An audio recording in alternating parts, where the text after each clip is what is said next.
Woo! What a terror the Don Donnie of the Donettes has been on this weekend. Semi-official Iranian state media says Tehran suspended talks with the U.S. over such strikes. The president says Hezbollah leaders have agreed that all shooting will stop. Israeli Prime Minister Netanyahu says the strikes will continue. Today, Axios is reporting that today's phone call between him and the president turned ugly, with President Trump asking Netanyahu, quote, "What the F are you doing?"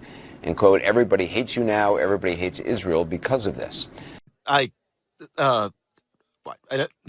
What? Today, Donald Trump decided he's going to back off his anti-weaponization $1.776 billion potential slush fund for the January 6th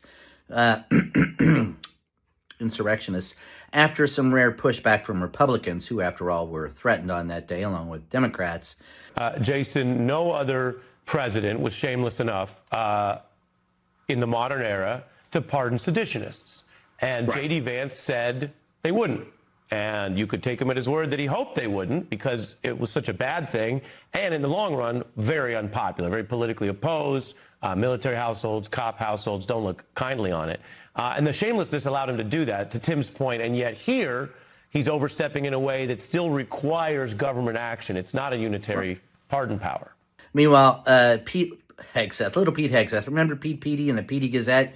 Well, he's banned reporters from an entire room today, in their offices, actually, inside the Pentagon, kind of like what Donald Trump did with the upper press area in the White House, further limiting the access that reporters have to people inside the administration to find out information that is much needed. Getting a good picture, everybody, so we look nice and handsome and thin. Beautiful. Perfect. So much for free press in the United States. Donald Trump has completely destroyed that, reducing us to, I don't know, doing 1-minute recaps of what's going on inside the White House. Yeah. It's always fun, isn't it? Anyway, and finally, in case you don't know, Donald Trump is going to make a MAGA rally for his picnic time on the 4th of July, since all the entertainers have said, screw you, Don, we're not coming. This is the arena that's being built for UFC. It is huge. And it's right at the front door to the White House. And you'll never see it again. It's never happened before, and you'll never see it again. And it's great. And the UFC is going to have all of their best fighters, the best fighters in the world. They're all coming that night. They all say, we want to fight at the White House.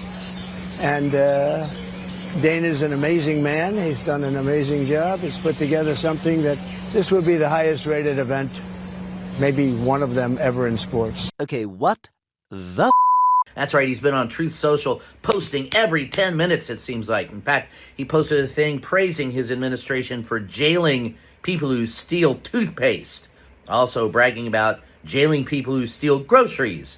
Also bragging about giving pardons and paroles to friends of his who've stolen millions from the American people. But never mind that. Don wants you to know he should be on Mount Rushmore.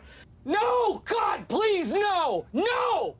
No! And if that's not good enough for you, he wants you to value the Donald Trump Peace Prize. And at the same time, he's repurposed his one big, beautiful ballroom into one big, beautiful drone port. And he's still not getting anybody to pay attention. He's just upset about all the things that he can't get done. The courts really handed him some defeats this past week. And the one he's really pissed off about, folks, is the fact that he can't have his name on the Kennedy Center. What a week we're going to have. And we have the strongest military anywhere in the world, as you know. You saw what we did with Venezuela. That worked out very quickly. And we're doing really equally as well with, but again, people don't want to write about it, with Iran. Iran is very much intent. They want very much to make a deal. So far, they haven't gotten there. We're not satisfied with it, but now we will be. We will be either that or we'll have to just finish the job. But their Navy is gone, as I've said 1,000 times. Their Navy is gone. Their Air Force is gone. Everything's gone, and they're negotiating on fumes. But we'll see what happens. Maybe we have to go back and finish it. Maybe we don't. Now that we have complete and total regime change, where different, smarter, and less radicalized minds prevail, maybe something revolutionarily wonderful can happen.